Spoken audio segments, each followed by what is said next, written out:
welcome to Centre Court. Thanks to OMF, Australian designed and owned. I'm Bianca Chatfield, and joining me is Madison Brown. Round 14. Can you believe it? We are at the very end of the Suncorp Super Netball season. I actually can't believe it, V, because I feel like we only just started and now we're heading into finals. So, 3 out of the 4 teams in the top 4 had losses on the weekend. So has complacency already set in? Well, let's take a look at the weekend that was, all thanks to OMF. Upgrade your sleep game with a quality mattress from Australia designed and owned OMF.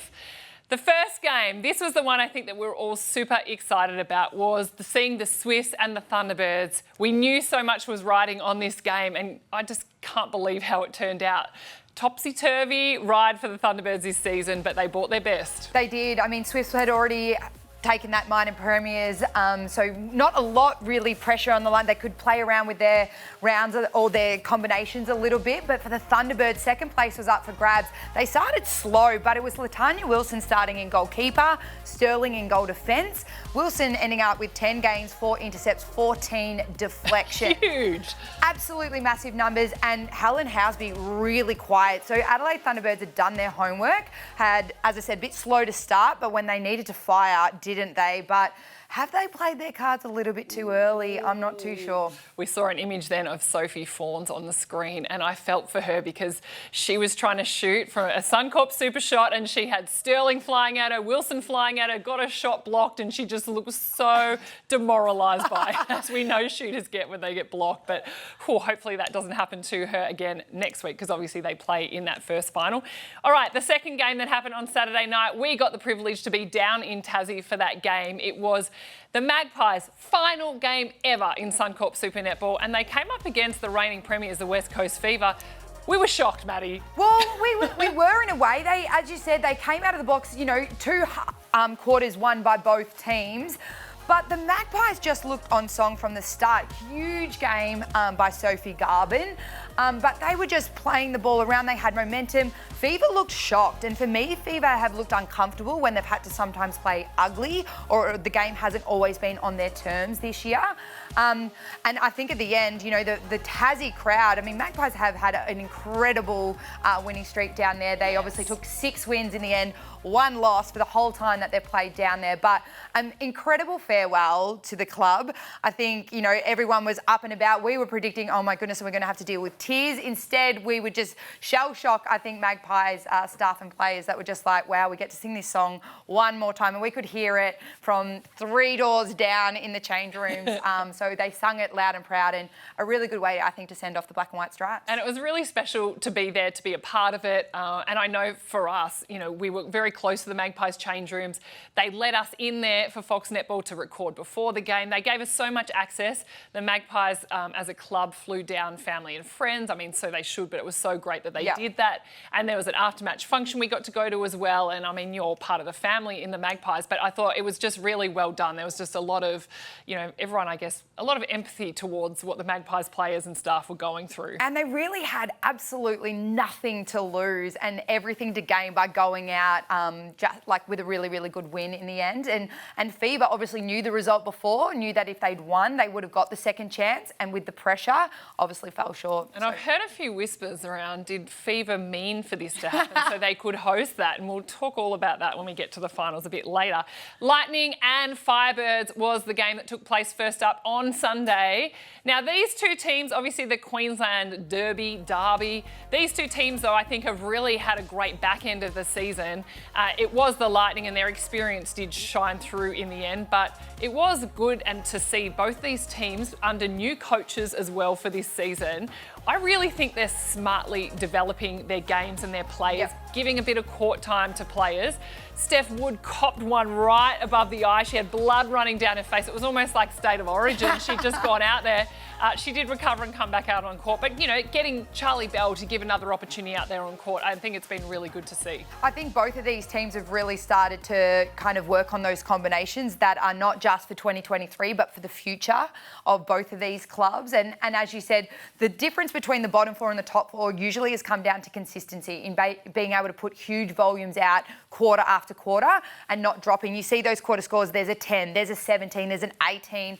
So it is about consistency, but the best way to do that is to put that time into those young players and build their confidence to go, you know what, we've played a couple of games together, we've been put in different situations, and it's only going to obviously reap the benefits, I think, these clubs in the future seasons to come. Well, another club that also put their best foot forward with some of their youngsters was the Giants. When they played against the Vixens, really, they were doing so well in that first half of the game. They really should have owned that game, but they couldn't find a way to win at the end, thanks to that lady on your screen, Sophie Dwyer, who nailed that Suncorp super shot with great timing at the very end.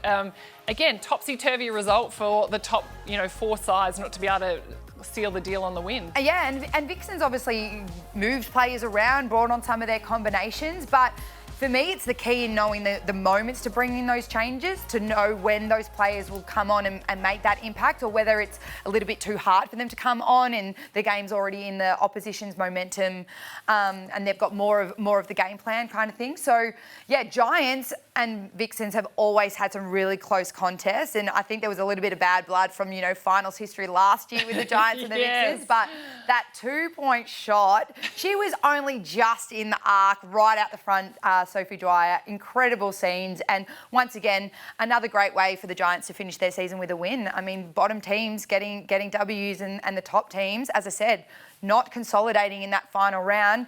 Are there doubts going into this first round of finals? Oh, possibly. Now, one thing I've absolutely loved seeing across social media, Super Netball put out this graphic of how the ladder looked from round 1 all the way through to round 14. This is really cool. Whoever did this, I love watching it. And especially the first one that stands out to me is look at the Swifts, where they started. They lost their first 4 games. We all kind of wrote them off and said, I don't think they're going to be the team that we thought this season. But look at them right up there, finishing on the top of the ladder. Huge shift in round 4, and round 5 is when they started their 9-game winning streak, and so you see them just rise all the way to the top. For me, it's the Lightning and Magpies. Started really well, but just all of a sudden faded. So you look at where those kind of, moments in the season, was it round 2, was it round 3 for those teams? What went wrong? And I'd be looking at this as a coach and going, all right, well, maybe we need to chunk it down into smaller chunks for the season, not looking at the all big games as 14. How can we chunk it down and make sure that we win the first quarter, the second quarter, the third quarter of the entire season, so we don't fall into slumps? But yeah, Bryony Akel, what did you do in round 4? What did you start feeding them? Because they literally just skyrocketed from there. Oh, I love listening to Bryony Akel. And, if you have to go back and watch that many times, we have done that Yes. to try and watch every team's trajectory and how it all went. It's hilarious, but it's great to see. So definitely rewind, go back again, rewind, go back again. All right, that was the weekend. That was all thanks to OMF, Australian Designed and Owned. It's now time that we get to Maddie's Minute. And that's now all thanks to Flight Centre, your real deal centre, playing centre for over 40 years. Maddie, you've only been playing in the mid-court for what? Well, not 40 years. I thought I was a real deal centre, but absolutely not. Flight Centre, take the cake there. But I'm glad that we've obviously got a sponsor on my Maddie's Minute, because this one is a really important one. So last week on Tuesday, we found out that the Netball World Cup team was not actually going to be notified. Throughout the week, we even spoke about last episode about, the pressure and the stress on players finding out, the environment that you need to put yourself in to make sure you're supported and you've got the right people around you. Huge week for those players. You think of the likes of a Maloney, the likes of a Sophie Garvin and a Brazel. Now, the team was announced on Monday morning at 6:30 a.m, which makes me think that the players found out on Friday. So it actually makes you think of some of the players' performances over the weekend. Some played with freedom, some played, obviously against opponents that made the team. But you look at this team and only 2 changes. Obviously, Buetta out, Garvin in, Maloney out, Jamie Lee Price in. Maloney still obviously in the reserves, but a very similar team obviously to the Commonwealth Games that showed a lot of success. Only 2 changes, as I said, and congratulations to this team. Yes, I absolutely. mean, a Netball World Cup berth is hard to get to. We know it only happens every 4 years. I wasn't lucky enough to go to one, but, all the best to this team when they head to Cape Town. I think they've got the right, depth and versatility within the team to get through the tournament, but a huge week for those players, expecting an announcement, not getting it, finding out, having to play the final round, and then finally having it released. Credit to those players in the way that they've held themselves, especially over the weekend with some tough games and decisions for players. And also, we spoke about it before. You couldn't have scripted it any different really, because it was unfortunate really that Maloney and Price were going head to head for that position in the team. We weren't sure if that was the combination, what they were going to go with, but then Maloney and Price having to play against each other when they both would have known, who was in and who was out. That was a really tough situation, wasn't it?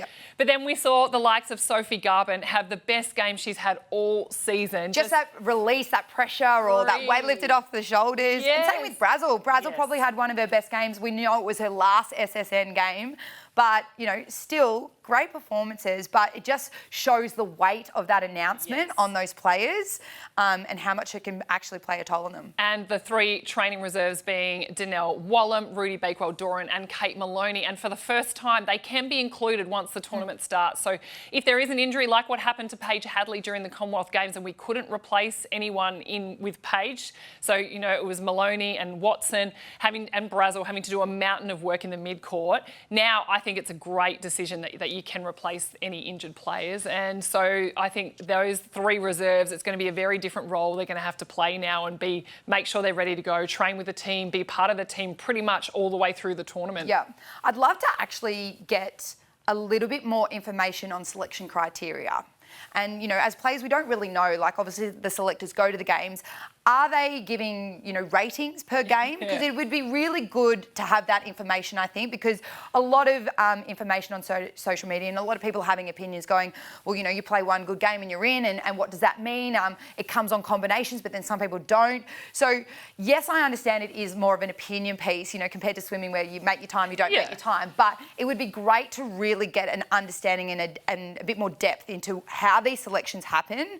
And hopefully the players get that feedback that they really need to make sure that they can obviously accept some, because there's some incredible players that have even missed out in that 15. I mean, even from like a coaching point of view, when you're selecting teams at junior level or state team level, like to have the Australian selectors talk about how they actually go through the process would be really great learning for everybody. But shout out to Jenny Sinclair from Netball Scoop, who did a really in-depth interview with Stacey Marinkovic. So if you haven't read that yet, that was out yesterday, and asked all the hard questions to Stacey as to why she's made certain calls and why certain players, and she went through and gave a bit of a description of every player and what they can offer, and I thought that was really interesting to read. So well done on that. That was Maddie's Minute, all thanks to Flight Centre, your real deal centre. Oh, I feel like I'm really hurting you by saying the real deal centre, but anyway, Flight Centre have got it. It's now time for Take 5. I thought what was important for Take 5 was for us to go through the finals fixture. What's going to happen next? We've got the major semi-final and the minor semi-final happening. And if we take a look at how it's going to play out, it's the Swifts and Thunderbirds. They're taking place on Saturday in the major semi-final, Saturday night at 7 p.m. And then over in Perth, the West Coast Fever are hosting the Melbourne Vixens. That's worked out a perfect scenario for the West Coast Fever. And I know all the whispers about, did they play the way they did in Tassie to try and get that home final? There's absolutely no way you would risk playing like that. Dan Ryan wouldn't be going into any game. He likes to show no mercy. So I think they would have been a bit shell-shocked with the result. Oh, totally. And also, I think both teams, or all teams in the finals, will want to know how to play John Cain Arena, because they're going to have to come to the grand final and play there. So that probably would have been maybe a little disadvantage. But all right, let's talk about these teams. I want to know their strengths and, how you think they can win it. So when we put our focus and attention onto the Melbourne Vixens, they are coming up against the West Coast Fever. How do the Vixens win it? Well, I think the Vixens, they kind of don't have anything to lose coming in at 4th position. Their experience, I want to see their experience rise. We've seen over years that's when they've really excelled, because they've got a really good core group of players that have played a lot of time together. But they just haven't really seemed to click in the right moments this year. So can their class shine and kind of elevate, or is there too much doubt, I think, going in when they've had some uncharacteristic loss against some bottom teams? But the Vixens at their clinical best can literally beat absolutely anyone, and that lady on the screen, I think, needs to lead from the front. They usually shut down her dominance. The Fever do a lot of work to shut down her dominance with the ball, but it is really going to be the collective team effort from the Vixens. And when we saw them beat Thunderbirds a couple of rounds ago by 21, I was like, oh my goodness, no one can beat that, because they've got absolutely every tool in the box to be able to pull out at any time. So if they can play their absolute best and out of their skin, they'll definitely win. But the Vixens haven't actually won at RAC since nearly 2021. So is there a little bit of a hoodoo there? I'm not too sure. Yes, well, we know, especially if they can get over 11,000 in that stadium, Yes. what a, all wearing green, it's going to be a really hard task for the Vixens. So then West Coast Fever, how do they win it? Well, I think the Fever, definitely the home court advantage for me. I guess they will be hungry. It was an embarrassing loss, really, for them against the Magpies. They've got the lineup, don't they? They've got the team that can turn it on. Yeah, the bookends are hard to beat with Bruce down one end, Fowler down the other. Their midcourt is always where people say teams can definitely, I think, pounce and do the damage. But I also think, if their bookends are firing, absolutely. But they only played 1 to 2 quarters on the weekend. Consistency has been a huge thing for that team. They up and down throughout the match, but also throughout the season. They've only had 5 losses for the year, and the biggest margin was 3 on the weekend. I know, so crazy. they are not far off it. Yeah. It is just making sure that they, as I said, they click in the really critical moments and don't go into themselves and play with fear, because they sometimes struggle to play that ugly netball where we've seen Vixens embrace the ugly, embrace the pretty, and go, you know what? However we win, however it looks, it doesn't matter. Let's just get the win. So Fever, for me, just need to relinquish some of those shackles. Yes, you've been the hunted, but finals, home and around's done. Finals are a different ballgame. Just go in and play with freedom. That's exactly what I think we're going to see. And when we turn our attention to the major semi-final, it is the New South Wales Swifts up against the Adelaide Thunderbirds. Now, the Swifts, how are they going to win it? Well, the Swifts for me obviously went on that 9-game winning streak from round 5, and Helen Housby was sitting up at 110 plus Nissan net points. On the weekend, she only got 16.5. First loss after obviously 9 in a row. So for me, I'm a bit like, well, is she the biggest kind of instrumental, crucial part to their success? They do have good players, and they don't have many weaknesses, the Swifts. So for me, it's about, I think, reviewing, learning what the Thunderbirds did, and obviously being a lot better in some of those elements. We know that they can gang ball. We know how they can play that possession game. They can convert the game ball. They can convert the centre pass. But for me, I think maybe Thunderbirds had shown all their cards on the weekend. That's a kind of a crucial thing to do against the Swifts, because we know how methodical they are with their analysis. So I expect them to go, well, if Lynn Wilson's playing goalkeeper, this is what we do. If she plays goal defence, this is what we do. Wing defence, we've got all areas covered. So I think the Swifts will get this one. Oh, and when we turn our attention then to the Thunderbirds, both teams can have a huge amount of learning, can't they, out of that game? It's actually always a classic. Round 14 match-up, go into the semi-final, they match up again. How do the Thunderbirds win it? Well, they can't just emulate or go to exactly what they just did on the weekend and go, all right, we'll just do exactly the same thing and we'll get the same result. They actually need to take it to another level. Go again, get a little bit more gritty, get a little bit more ball. For me, it's about Cardwell firing early. She has to get strike on that 2-point shot. She needs to put the pressure on them. Rotations. We've seen how much the Thunderbirds rotate. And the previous couple of weeks, they've had people out and injuries, but they really need to make sure it's seamless. They need to get it right. And once again, in those really crucial moments, know your impact player when you need the 2-point shot. Know your impact player when you need to gain ball. Defensively, if they smother early and once again get on top of the attackers of the Swifts, they'll go in with lots of confidence.